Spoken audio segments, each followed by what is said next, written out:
Hello there, and welcome to another episode of Cutting Through the Bullshit. I am your host, Dr. Stephanie Snyder, and I am a high performance mentor. Through my unique blend of strategy, mindset, and intuition, I help entrepreneurs to cut through the bullshit in order to create the life and business they desire. So, today we're going to talk about how there is probably nothing in your business that's actually crisis mode worthy, and yet we fly into that mode very, very, very easily. Prime example, I just I just had an email come through, and my squirrel mind immediately wanted to respond to it. However, I know that everything that needs to get done will get done, and it doesn't matter in what order it happens, right? I actually just got another email notification that does need attention, and that attention will be given to it at the appropriate time, right? And so, but this is how many of us spend our day as entrepreneurs, is we are constantly in reaction mode, and it doesn't really give you a chance to move the needle in the direction that you want it to go, because you're constantly responding to clients, to your employees, to all these other things that are vying for your attention, that it can be really difficult to actually move the needle forward on a project that you are passionate about, that should be done by you, right? I have a client who constantly refers to it as putting out fires. I'll reach out and connect, and how's your day? I've been putting out fires all day, right? And it's this constant reaction energy that doesn't really get you anywhere. It gets you to do things, but it's a lot of busy work. And so what I do recommend is, yes, there are going to be times where you do need to respond to things. Okay.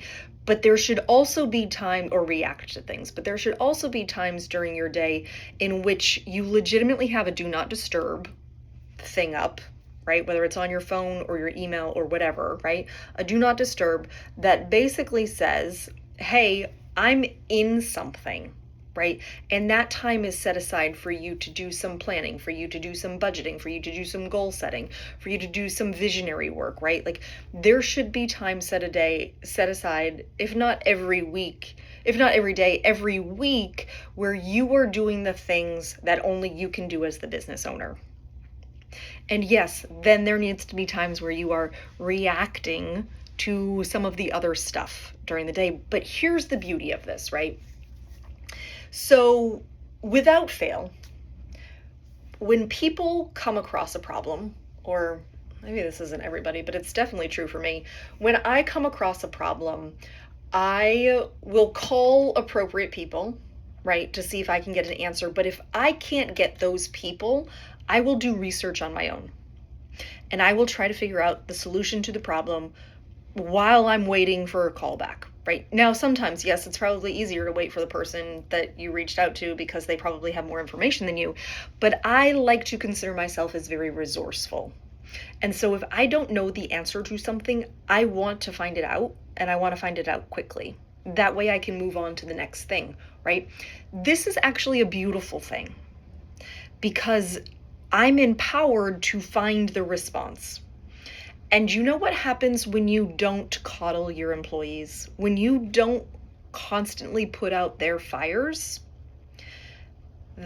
they have to become a bit more proactive. They have to do the research and become resourceful themselves, right? I remember I was talking to a client, and she had recently started a business, and she had employees that were constantly reaching out to her, and she felt like she couldn't get any sort of momentum, anything going, because she was constantly reacting to them.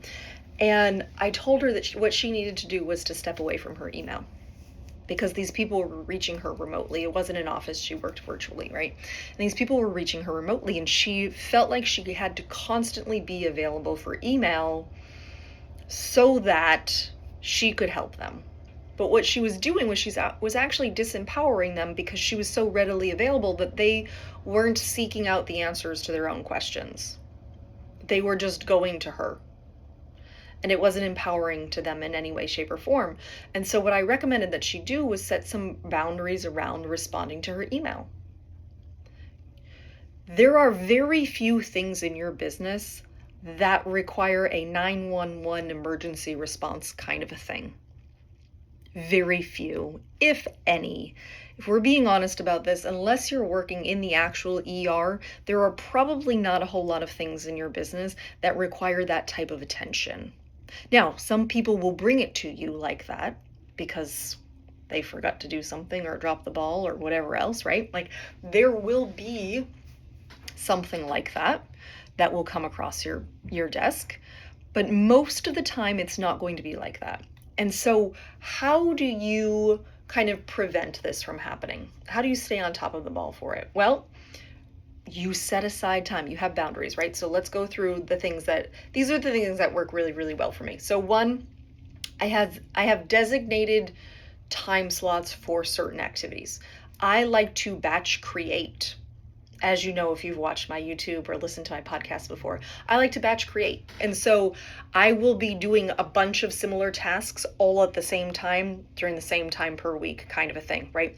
That allows me to stay in that same frame of mind while I'm doing something. I will do a bunch of similar things. So if I have to make phone calls, I'll make a bunch of phone calls together in a batch, and I set aside time for that.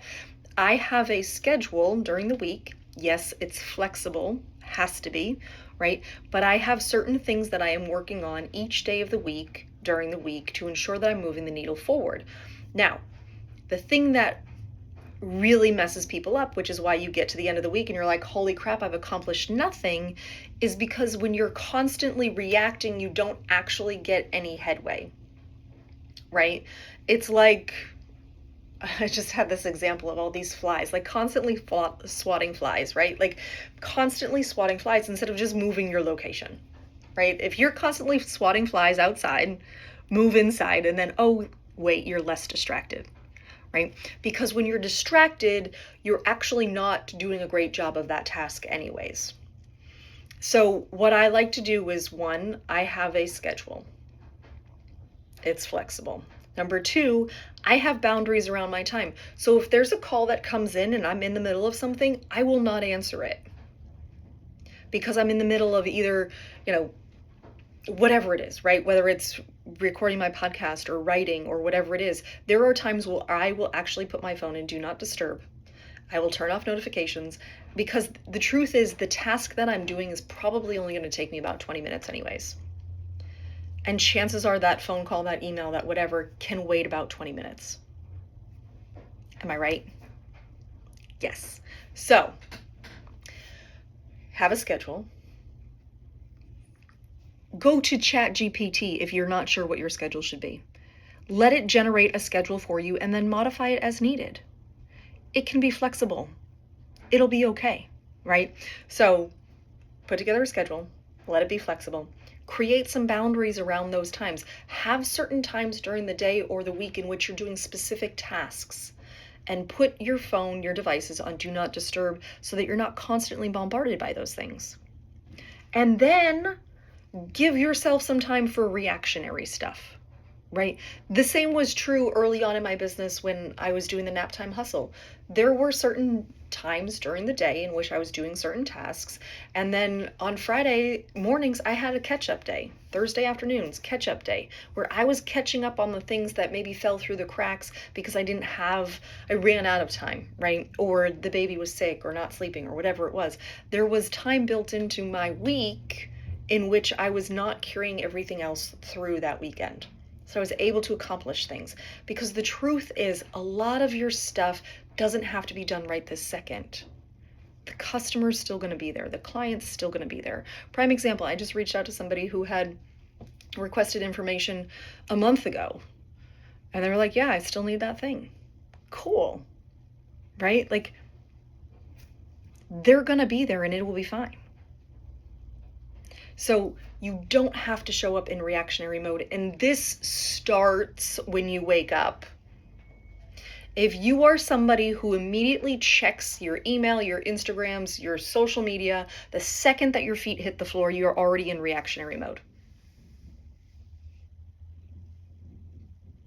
My first hour of the day, I check, I wake up, I spend time, I do quiet time, I journal, I check the weather on my phone. Like the rest of the social media and my email, they wait until I actually sit down in my office. I don't check them in the morning because I'm on somebody else's time. And I don't like to start my day like that. So the second that my feet hit the ground, I am doing something for me.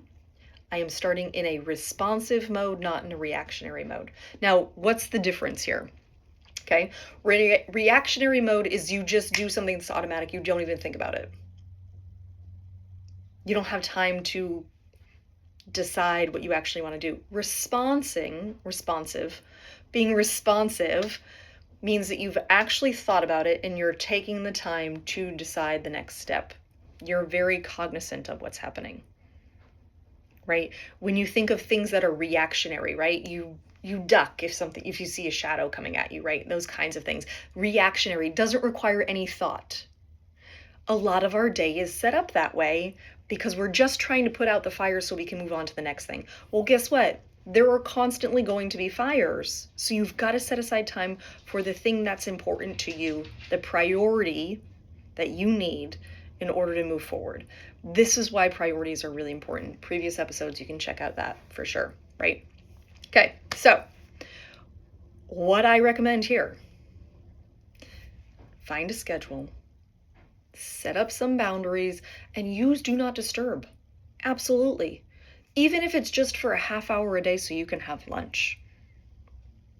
Because you deserve to have lunch even as the business owner. Even as the head honcho, you deserve to have a quiet lunch where you are not stressed out about an email coming through.